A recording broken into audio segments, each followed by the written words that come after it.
Have you ever heard the sound of a child's laughter in an empty room? The abandoned opera house stood like a forgotten relic at the edge of town, its grandeur decayed by time and neglect.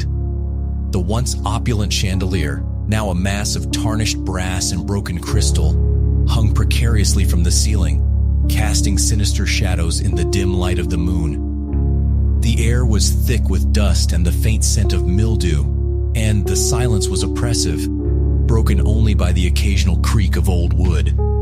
It was said that the opera house had been deserted for decades, ever since the night of the tragic fire that claimed the lives of the entire cast during a performance. The town's whispers spoke of screams mingling with the final notes of the aria, a haunting symphony of death that still echoed within those aged walls. Tonight, the silence was shattered by a faint, haunting melody. It was a lullaby, played on a piano that seemed to come from nowhere and everywhere all at once. Drawn by an inexplicable force, Thomas, a local historian with a penchant for the macabre, found himself pushing open the heavy ornate doors.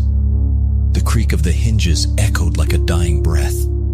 Thomas stepped into the grand hall, his flashlight cutting through the darkness, revealing rows of decaying velvet seats and the skeletal remains of what must have been an elaborate stage.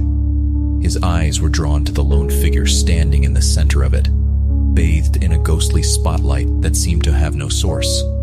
The figure was a woman, dressed in a tattered, once elegant gown, her face obscured by a thick veil. She stood perfectly still, her hands clasped in front of her, as if waiting for an unseen cue. Thomas felt a chill run down his spine, but his curiosity overpowered his fear. He needed to know who she was and why she was here. As he approached, his flashlight beam caught a bright, unexpected color in the otherwise monochromatic scene. Tied to one of the broken chairs in the front row was a kite, its vibrant red fabric startling against the gloom. It was an odd thing to find in such a place, and as he reached out to touch it, the room seemed to grow colder. Ignoring the unease that gnawed at his sanity, Thomas focused back on the woman. "Excuse me," he called out, his voice echoing through the cavernous space. "Are you all right? Do you need help?" The woman's head tilted slightly, acknowledging his presence, but she made no move to respond. The silence stretched, growing heavier with each passing second. Thomas's pulse quickened, the hairs on the back of his neck standing on end. He climbed onto the stage, each step feeling like a transgression against some ancient taboo. As he drew closer, he noticed the woman's hands weren't clasped in front of her at all. They were bound together with frayed rope. Panic began to bubble within him. "Who did this to you?" he demanded, reaching out to untie her. The moment his fingers brushed the rope, the lullaby ceased abruptly, replaced by a deafening silence. The woman's head snapped up, the veil falling away to reveal hollow, empty eye sockets that seemed to suck in the light. Her mouth twisted into a grotesque smile, and she began to laugh, a chilling childlike giggle that echoed through the hall. Thomas stumbled back, his heart pounding in his chest. The laughter grew louder, more distorted, as if coming from multiple sources. He spun around, his flashlight beam darting frantically across the empty seats. The shadows seemed to writhe and dance, and the temperature plummeted further. Suddenly the kite began to move, as if caught by an invisible wind. It lifted off the chair and floated toward Thomas, its tail twisting and turning like a serpent. He backed away, but the kite followed, its fabric now stained with dark, spreading blotches.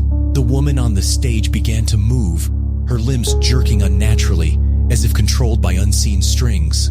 She advanced towards Thomas, her laughter now a cacophony of voices, men, women, and children, all blending into a nightmarish chorus.